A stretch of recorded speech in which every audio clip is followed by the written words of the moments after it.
جی ناظرین السلام علیکم، کیا حال چال ہے؟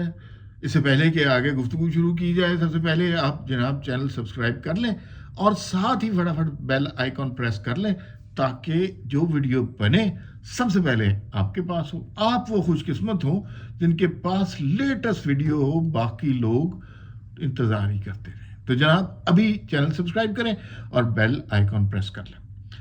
اب آ جاتے ہیں آج کی خبروں کی طرف۔ 3 بڑے مزے کی خبریں ہیں۔ نواز شریف صاحب نے ایک صاحب کے خلاف نوٹیفیکیشن لے لی، نوٹس انہیں دے دیا پارٹی کے حوالے سے کہ انہیں پارٹی سے خارج کیا جائے، انہوں نے پارٹی کے ضوابط کے خلاف کام کیا ہے۔ تو وہ صاحب کون ہے اور ان کو کیا سزا تجویز ہو سکتی ہے؟ اچھا، دوسری جو خبر ہے، تحریک انصاف نے رولا مچایا ہوا تھا کہ بھئی آئینی ترامیم نہیں ہونے دینی، آئینی ترامیم نہیں ہونے دینی، ہمارے جیتے جی آئینی ترامیم کیسے ہو سکتی ہیں؟ خان صاحب آئینی ترامیم کے خلاف ہیں، جلاؤ گھیراؤ کرو، احتجاج کرو، مار کٹائی کرو، بس آئینی ترامیم نہیں ہونے دینی۔ لیکن انٹرسٹنگلی جیسے ہی یہ آئینی ترامیم منظور ہوئی ہے، سب سے پہلے عدالت میں کون گیا اس ترمیم سے فائدہ اٹھانے؟ شاباش، نام بتائیں اس کا، کون ہو سکتا ہے؟ ایک پارٹی ہے جو سب سے زیادہ اس کے خلاف تھی، جو سب سے زیادہ اس کے خلاف احتجاج کر رہی تھی۔ جی ہاں، آپ کا جواب بالکل درست ہے۔ تحریک انصاف سب سے پہلے پہنچ گئی عدالت میں کہ وہ جو ابھی آئینی ترامیم منظور ہوئی ہیں، ذرا تھوڑا سا فائدہ ہمیں بھی دینا ہے۔ یہ کیا بات ہوئی؟ تو کچھ بندہ پوچھے بھائی تم تو احتجاج کرتے رہے، لیکن کس معاملے میں گئی ہیں یہ بھی ذرا گفتگو ہونی چاہیے۔ اور تیسری بات، اب ایک آئینی چیف جسٹس ہوگا، پہلے ایک کمیٹی بنے گی، کمیٹی ایک چیف جسٹس کو منتخب کرے، ایک چیف جسٹس ہوگا، چیف جسٹس منتخب کرے گا اس کو 3 ججز کو، اور ان میں سے ایک حکومت کرے گی منتخب، وہ بنیادی طور پر آئینی بینچ بنے گا۔ تو کمیٹی کی تیاریاں شروع ہیں، بڑی جلدی میں ہیں سارے کہ فٹافٹ کر لیں۔ مجھے پتہ نہیں کیوں، حالانکہ ہر بندہ کہہ رہا ہے کہ قاضی فائز عیسیٰ چلے گئے، خواجہ آصف نے بھی کہہ دیا، قاضی فائز عیسیٰ نے بھی کہہ دیا، لیکن کچھ جو حکومت کی جلدیاں ہیں اس سے کچھ نہ کچھ شک سا پڑتا ہے۔ خیر دیکھتے ہیں اس بارے میں کیا ہوتا ہے، لیکن آج ہی آئینی کمیٹی بن رہی ہے اور آج ہی اس کا پہلا اجلاس ہو رہا ہے، اور اس کے بعد معاملات ذرا بہتر ہوں گے یا بدتر ہوں گے، اس کی طرف ہم توجہ دیں گے۔ اب آج کی کل آپ کو پتہ ہی ہے، مجھے بتانے کی ضرورت ہے، آپ خود سیانے بیانے ہیں، آپ کو بہت اچھی طرح پتہ ہے کہ آئینی ترامیم ہو گئی ہیں، سینٹ سے بھی ہو گئی ہیں۔ سینٹ میں 65 لوگوں نے ووٹ دیا، پی ٹی آئی نے شور مچایا کہ 62 لوگوں نے ووٹ دیا۔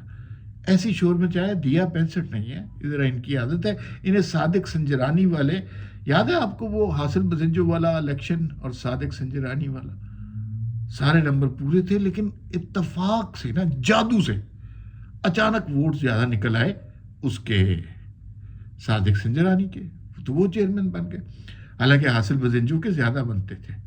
تو پھر اس کے بعد کہا یہ گیا اس ایوان کی طرف سے کہ Nawaz Sharif and Peoples party and باقی کمپنی کی طرف سے کہ اسٹیبلشمنٹ لائی ہے، اور اس بارے میں عمران خان صاحب ماشاءاللہ خود ان کے ارشادات ہیں کہ ہمیں اجلاس پورا کرنے کے لیے، نمبر پورا کرنے کے لیے اسٹیبلشمنٹ کو کہنا پڑتا تھا۔ یہ عمران خان صاحب پہ الزام نہیں میں لگا رہا، عمران خان صاحب کے اپنے اقوال زرعی ہیں، یہ انہوں نے بڑے دھڑلے سے کہا اگر آپ کو ویڈیو چاہیے تو میرے ٹویٹر پہ جا کے ڈھونڈ لیجئے، اس میں عمران خان کی وہ تصویر ویڈیو موجود ہے جس میں انہوں نے کہا کہ یہ جو بندے ہیں نا، ہمیں اسٹیبلشمنٹ کو کہنا پڑتا تھا۔ حالانکہ کل بندے اسٹیبلشمنٹ نہیں لائے، لوگ تنگ آ چکے تھے اس مار کٹائی سے۔ اور خیر اب آئینی ترامیم ہو گئی ہوئی ہیں، قومی اسمبلی سے بھی ہو گئی۔ نواز شریف صاحب نے ایک شعر پڑھا، کچھ زیادہ گفتگو نہیں کی، نواز شریف صاحب نے ایک شعر پڑھا، شعر اس سے بہتر بھی پڑھا جا سکتا تھا، اور مجھے یوں لگتا ہے نواز شریف صاحب کو شعر کا وزن بھی گڑبڑ کر گئے ہیں، لیکن خیر یہ ٹیکنیکلٹیز ہیں، اتنے بڑے لیڈر کو ہم اتنا مارجن دے سکتے ہیں۔ لیکن بہرحال نواز شریف صاحب نے مختصر ترین خطاب کیا، مولانا فضل الرحمان بلاول بھٹو نے دبنگ خطاب کیا. اور میں آپ کو بتاؤں کہ ان آئینی ترامیم کے فیس جو ہے، جو دو چہرے ہیں جن کو ہم کریڈٹ دے رہے ہیں، وہ مولانا فضل الرحمان اور بلاول بھٹو ہیں، لیکن ان کے پیچھے چھپا ہوا جو ہے وہ نواز شریف کا ویژن ہے. اور یہ نواز شریف نے ہی اس گیم کو یہاں تک آنے دیا اور آرٹیکل 8 کو نکلوایا. وہ اگر ہو جاتا تو پھر تو یہ جمہوری مارشاء اللہ بن جانا تھا. تو بڑے طریقے سے لگا ایسا ہے کہ جیسے آپس میں اختلاف ہو گیا. آپس میں اختلاف نہیں ہو سکتے. مولانا سے ہم نے خود پوچھا کہ آپ نواز شریف سے آپ ناراض ہیں؟ انہوں نے کہا نواز شریف مجھے بلائیں گے میں 100 دفعہ ان کے گھر جاؤں گا، اور اگر نہیں بلائیں گے تب بھی میں 100 دفعہ ان کے گھر جاؤں گا.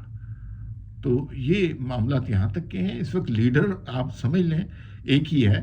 بلاول بھٹو نقش قدم پر چلنے کی کوشش کر رہے ہیں اور بہت اچھا کام کر رہے ہیں، لیکن ابھی انہیں نواز شریف تک پہنچنے کے لیے بہت ضروری ہے. بلاول بھٹو کی یہ اسٹیٹمنٹ بہت اچھی تھی کہ میں سیاست میں اپنے باپ کے بعد جو ہے وہ اگر کسی کو مانتا ہوں تو مولانا فضل الرحمان کو مانتا ہوں. بڑی اچھی بات ہے، دوسرے کی عزت کرنی چاہیے. اختلافات، لیکن یہ آپ کو پتہ جب پی ڈی ایم والے دن تھے، یہ جن کو باپ سے زیادہ برابر مانتے ہیں ان کے خلاف بڑے سخت بیانات بھی دیتے تھے. یہ آپ کو یاد ہو. خیر وہ 3 خبروں پہ آ جاتے ہیں. اچھا جی، عادل بازئی کوئی صاحب ہے جنہوں نے نون لیگ کے خلاف، مثلا ان کے کہنے پر نون لیگ کے ہیں اور ووٹ نہیں دیا، تو قومی اسمبلی کے ممبر ہیں، بلوچستان سے ان کا تعلق ہے. ایاز صادق صاحب کو نواز شریف نے کہا ایسا بندہ جو ہماری بات نہ مانے، پارٹی کے قوانین کے مطابق نہ چلے، اس کی کریں چھٹی. تو نوٹیفیکیشن جاری ہو گیا ہوا ہے اور اب عادل بازئی کی جگہ کوئی نیا الیکشن ہوگا اور ان کی چھٹی. پارٹیوں میں یہی سلسلہ ہونا چاہیے، لیکن سیاسی جماعتوں میں یہ سلسلہ ہونا چاہیے. اگر آپ اس کو تحریک انصاف پہ رکھیں گے تو وہ تو بھائی کوئی سیاسی پارٹی نہیں ہے، وہ دنگا فساد پارٹی ہے. اچھا وہ بات تو رہ ہی گئی بھئی، آپ نے مجھے یاد ہی نہیں کرایا. وہ جو آئینی ترامیم کے جو خلاف تھے وہ سب سے پہلے ان سے فائدہ کیا اٹھانے گئے. آپ کو یاد ہوگا، اچھی طرح یاد ہوگا، سیانے بیانے لوگ ہیں آپ، کہ بھئی آئینی ترامیم سے پہلے ایک کیس چل رہا تھا، اور کیس تھا پی ٹی آئی کے انٹرا پارٹی الیکشن کا، اور اس کے بعد مخصوص نشستوں کا فیصلہ ہونا تھا، اور اس سے پہلے انتخابی نشان کا فیصلہ بھی ہونا تھا. اچھا اب فیصلہ یہ ہو گیا، اب اس کو آئینی بینچ کہیں یا آئینی عدالت کہیں، ایک عدالت ہوگی جو عام آدمی کے مسئلے، کوئی قتل، چوری، ڈاکہ، کسی کے ساتھ زیادتی ہوئی ہے، وہ مقدمات جو ہزاروں کی تعداد میں پینڈنگ پڑے ہیں وہ سنا کرے گی، اور دوسری صرف آئین کے متعلق سنا کرے گی.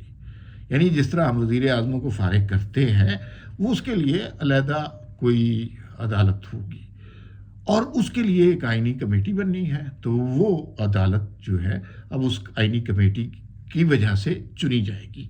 لیکن سب سے پہلے پی ٹی آئی پہنچ گئی، جس نے سب سے زیادہ اس کے خلاف بولا، اور انہوں نے کہا کہ وہ جو ہمارا کیس تھا نا سر جی، وہی والا کہ بھئی وہ انٹرا پارٹی الیکشن والا، وہ تو اب چیف جسٹس صاحب سن ہی نہیں سکتے، وہ تو سنیں گے آئینی بینچ، تو ہمیں تو سب سے پہلے فائدہ دے دے. تو یہ سارا مسئلہ تھا. یعنی اپنے لیے جو مرضی کرتے پھر دوسروں کے لیے لڑائی جھگڑائی ہے.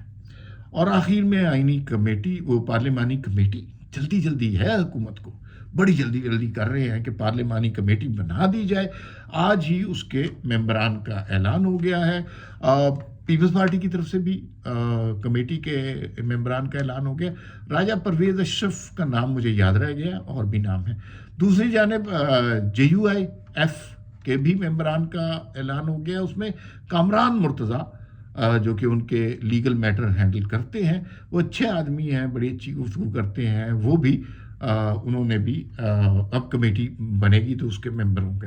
پیپلز پارٹی کے 3-4 لوگ ہوں گے، اور نون لیگ کے بھی 3-4 لوگ ہوں گے. 12 ارکان پر یہ پارلیمانی کمیٹی بنے گی. یہ پھر ڈیسائیڈ کرے گی. اس کا رول بہت امپورٹنٹ ہے.